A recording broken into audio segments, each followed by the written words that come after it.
get to lunch, one of which includes us hearing from our Honourable Deputy Minister. So please, I'm going to encourage you to please stay seated in the room, and if you can hear my voice from outside, unfortunately we can't wait any longer as we need to keep time and we need to keep the proceedings going.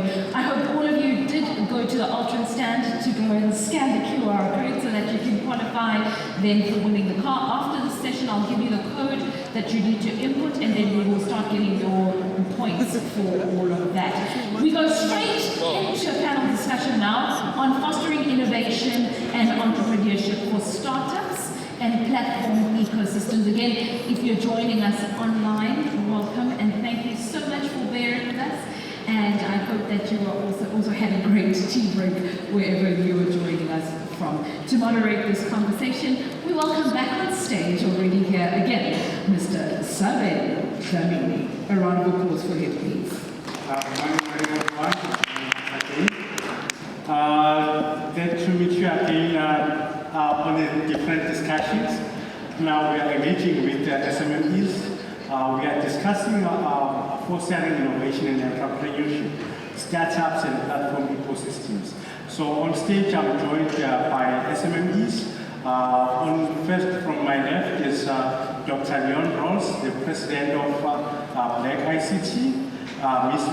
Merishka Harlan, the founder of Spender Holdings outside South Africa, and Africa Mkanala, president of Youth Economic Alliance.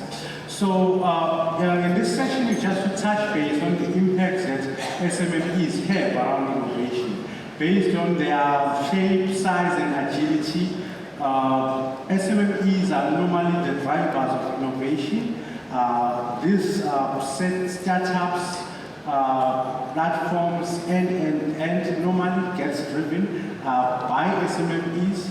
They either get spun into bigger entities, bought out, they manage to be bigger entities to have impact in our society. We've seen a number of international unicorns that have impacted innovation worldwide. So we just want to engage with these key players, industry players within SMEs to see and look at our current landscape, what's happening and what opportunities are there and what impact has our SMEs done within the digital economy. Dr. Leon, I will start with you on in terms of the challenges maybe faced by startups in trying to induce this impact into our society. Saben, and thank you for the opportunity to be here. I think that in South Africa, if we have to look at the challenges that are facing startup and just innovation in the whole, it's government, right? Not that there's something wrong with our government, but if we have to face the reality, it's the people working in government that are not innovative, old thinking, and are just stuck in the past. That's the problem that we have, and that goes across everywhere. It's not government itself. If you look at the government policies, they do allow for these things, but government people choose. So that's the one problem that we're having just in South Africa. Look at what happened. Where is Shuttleworth today? Where's Elon Musk today? Who chased them away? It's government. So to me, the biggest problem is government, but to be specific, people that work for government. Okay, maybe just to add on that, is it access to resources? Merishka, what would you say? What is this problem Dr. Leon is talking about? Is it access to resources? Is it financing? Or what is it? What is the problem? Where is this problem? Okay, maybe just start quickly. I'm going to introduce myself. So I'm a fintech entrepreneur. My company is called Spender Holdings. What we aim to do is revitalize the rewards industry and basically turn your rewards into cash. But just as we're launching at the moment, one of, I think, the biggest hurdles and the biggest challenges for any startup is being able to get access to funding. So right now, going through these processes and what they want is your MVP, they want your prototype, they speak to you about all of these various aspects before you even start the business. So I think if companies can focus on, and government institutions, private companies as well, focus on incubation hubs and facilities where these entrepreneurs can get funding, I think that's one of our biggest hurdles. If we can overcome that, yeah, we're getting somewhere. Okay. No, but there are a number of these incubators, accelerators, mentorship programs that are driven by government. all over. Mr. Africa, what would you say about the role that these entities are playing as a support system for the startups in enabling the innovation within SMEs? What is the traction of this? There's a role that was envisioned in what they should do. And you hear a lot of the big companies, they'll put up big numbers of how much they've spent on them, hundreds and hundreds of millions. And then you need to, no one ever really measures what is the outcome, what is the output of it. So it seems like they've figured a way to beat the system, because if you are true and honest about creating an ecosystem, you need to start by respecting and knowing what is an ecosystem. So what is an ecosystem? In this space here, it's different stakeholders or different organisms in the biological term, but different people playing a different role to sustain progressively a system that keeps us all alive. So just like Earth, it's the exact same concept. So what we fight for is the role that SMEs must play in these incubations and different programs. What we are meant to get when we go in, we're meant to come out with skills that we can't really get anywhere else. Do we get them? No. What they create is a dependency, over-dependency on that entity that has given you that incubation, and therefore you do not have the skill. So they play a big role. They're supposed to be playing a big role. Apparently there's a lot of money that goes into it, but we don't see the output. If the output was there, the economy would not be what it is today. Thanks for that, Africa. Mariska, where is the problem? Sustainability of these programs, ethics within the platform economy. What is happening? Maybe can you elaborate where there's challenges in ensuring growth and sustainability of SMEs? So I would say one of the big challenges is mentorship. So mentorship in that specific industry, understanding that landscape. So I think getting into, before you even go into funding and all of those aspects, I think starting with mentorship. Ethics is a huge thing. So making sure you're giving the right people, how are you sort of, why are you giving it to this person and not giving it to the other person? So I think in South Africa there is a lot of nepotism. So it is quite a touchy one, but I would say that those sort of aspects need to be ironed out. So yes, Dr. Leon, I think you've been in the industry for a while. If we can look back now, the impact of SMEs, even across these challenges, how much has it been with this platform? We've seen smaller platforms, job creation, and how much has been the impact, positive or negative, of these platforms and the push that you've been trying to effect these changes within the industry? Yeah, listen. The saddest part is being an SME in this country. That's a nightmare. That's the worst thing that can ever happen to anyone. Right? It's painstaking. Right?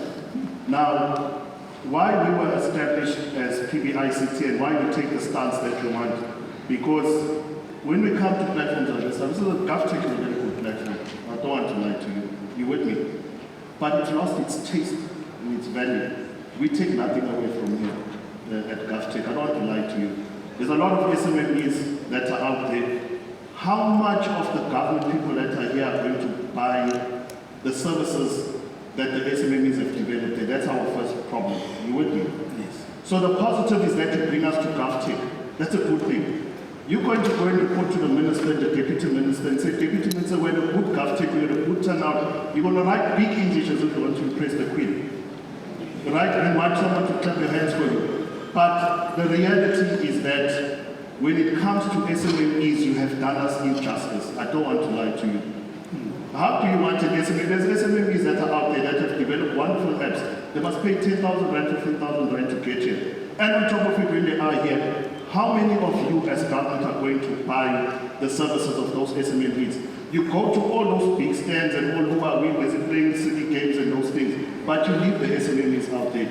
That is where it starts. Now, A good thing that has come out of this GovTech that I'm going to take away, for the first time, CETA never does anything that impresses us. CETA has done the first thing ever in their life, ever since we started.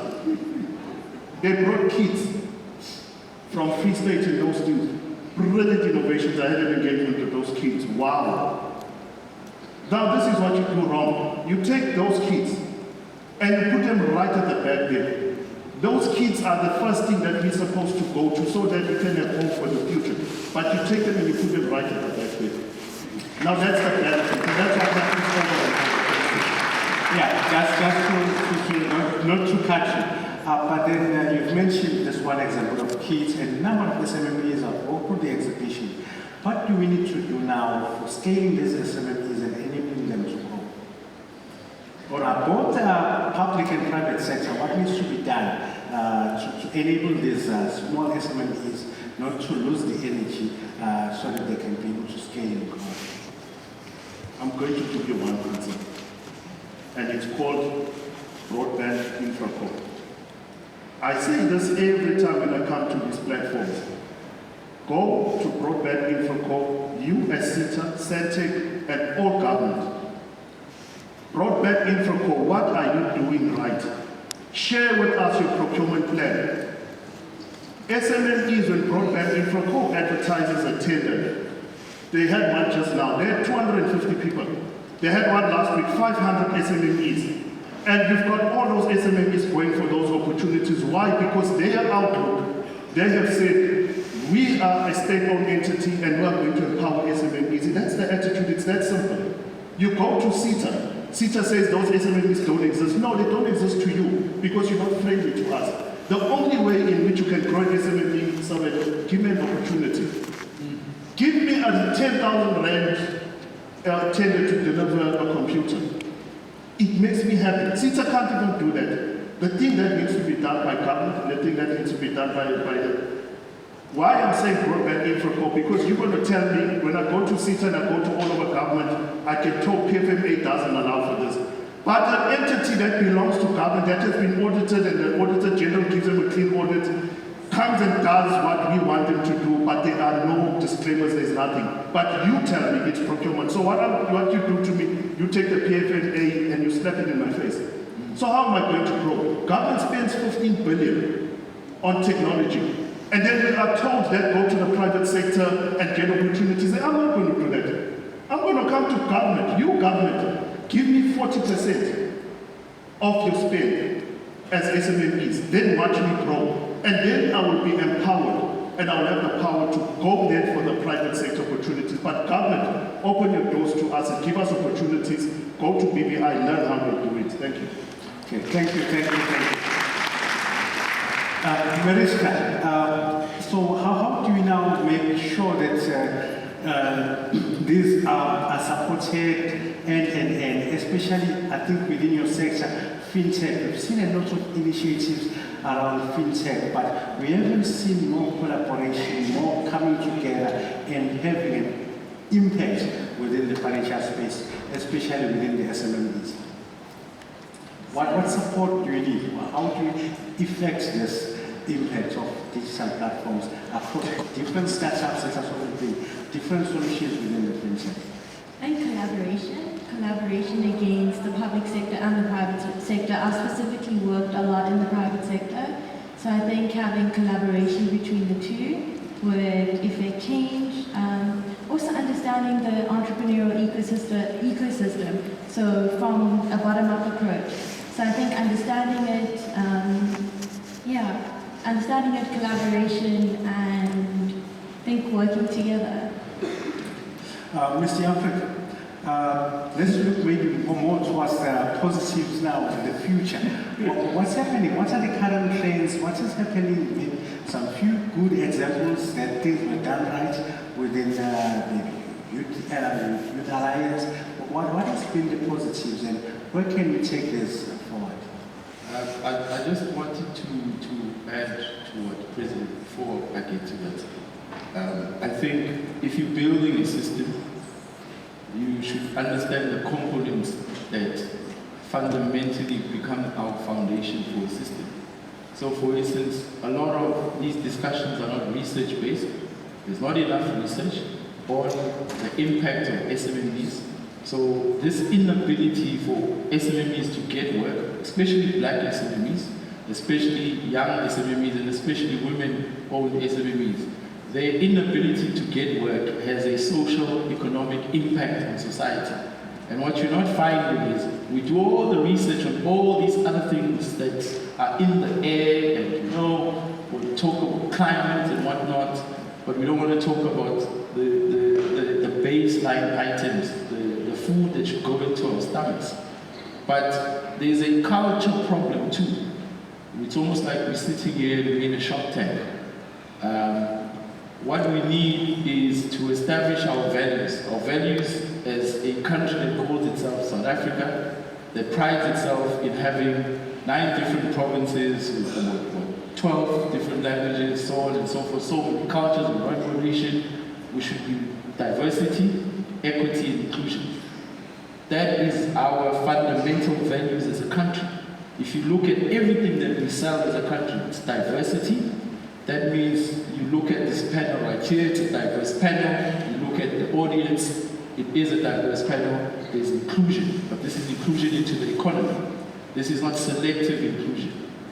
You can't then always want to jump and look at future technologies, because we'll look at them and we'll say, but even on the most basic of things, we can't even get our basic coal mining, as an example, correct. We can't even get our basic hardware procurement correct.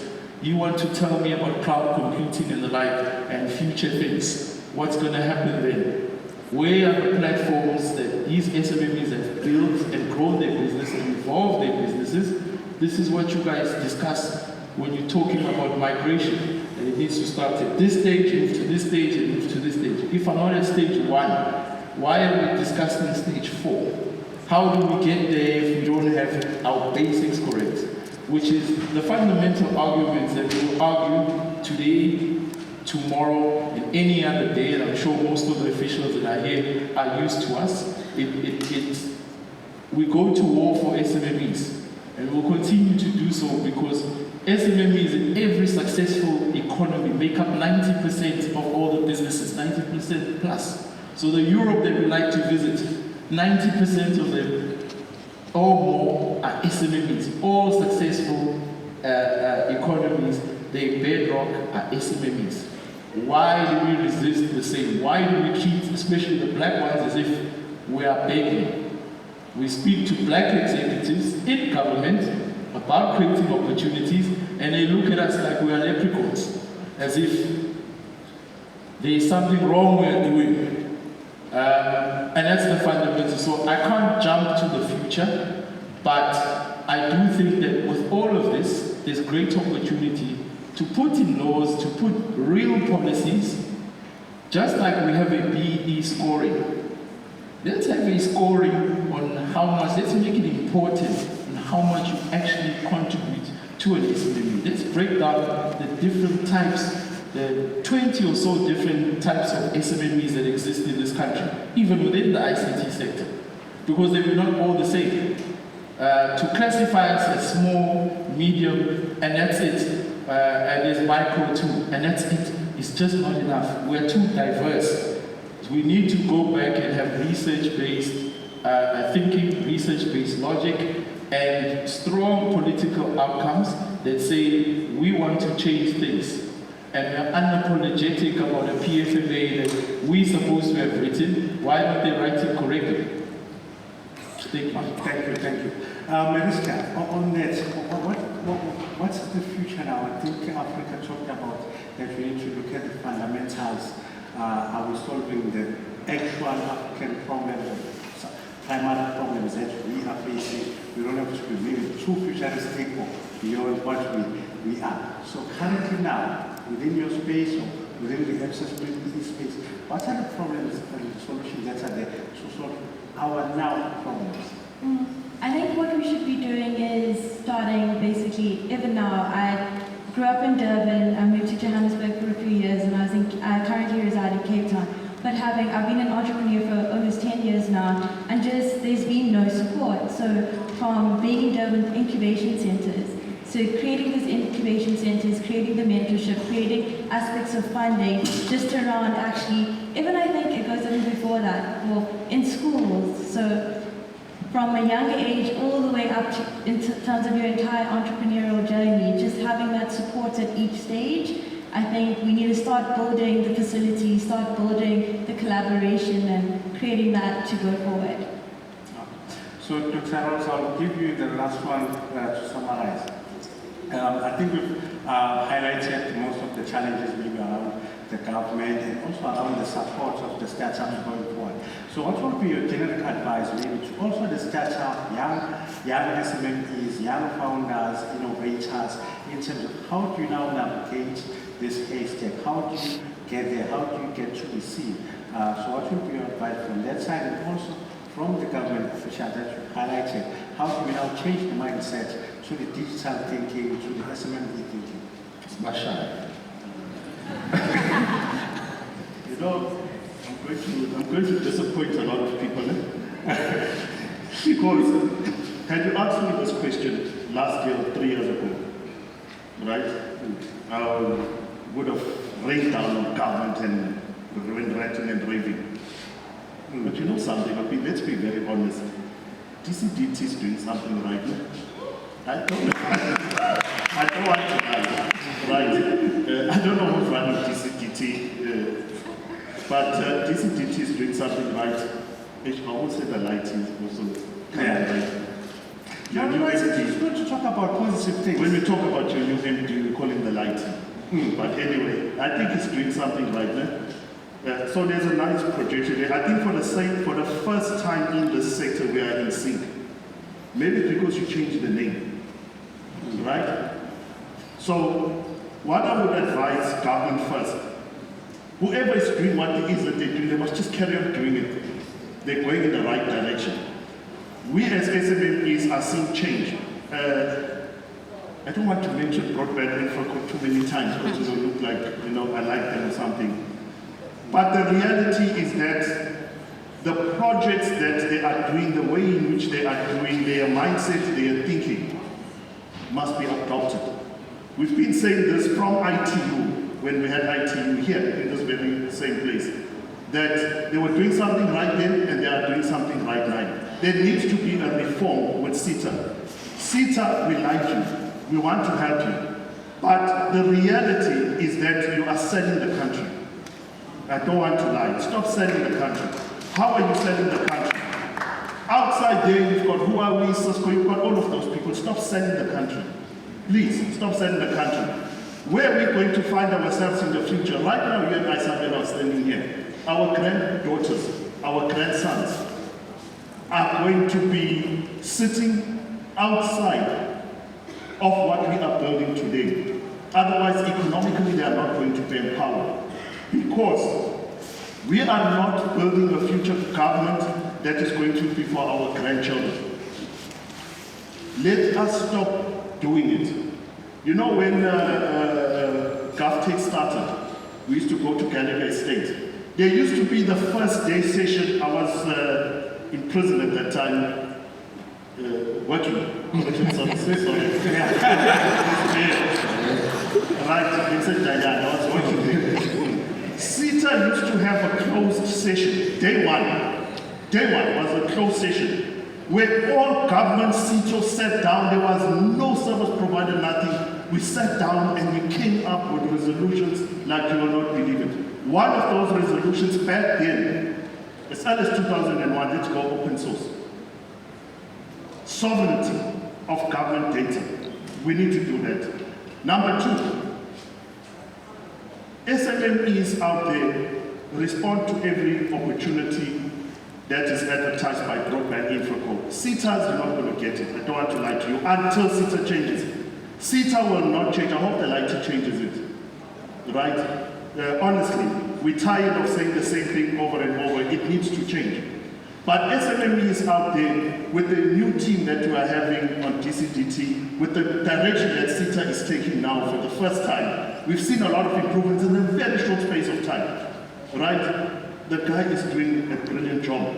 And I hope that it gets the support from everyone. We as PBICT have taken the stand that we are for the first time going to support CETA and protect and defend the current CETA and what they are doing now. So those are the kind of things that we need to have. But there's just one request that I'm going to make to DCDT. You see that merger with Centec and BBI? Can they hold it for these 5 years? You ask me what they must do. They must just hold it for now. Because there's a lot of lessons that you need to learn from these 3 entities, including SABC. And right now we are sitting at the time where people are moving into a particular direction. And the innovation and the times is driving us to a certain direction. And you need to collaborate and ultimately have one state-owned entity that even includes CSIR in the future. So right now, you are sitting at the perfect time where we're going to learn and let innovations thrive. And lastly, CETA, the innovation, the theme that you got for this year, please make it the theme for the next 3 years of what you do. Thank you very much. Thank you very much. Thank you also to my panelists. I think we've deliberated a bit. We don't have sufficient time to engage the audience. So thank you very much. I think also on a high note, I've been following these sessions for a while. I'm not sure, maybe it's because I'm sitting on the other side, but I will take quite a lot of positives from this discussion. Thank you. Thanks a lot. Please just keep the round of applause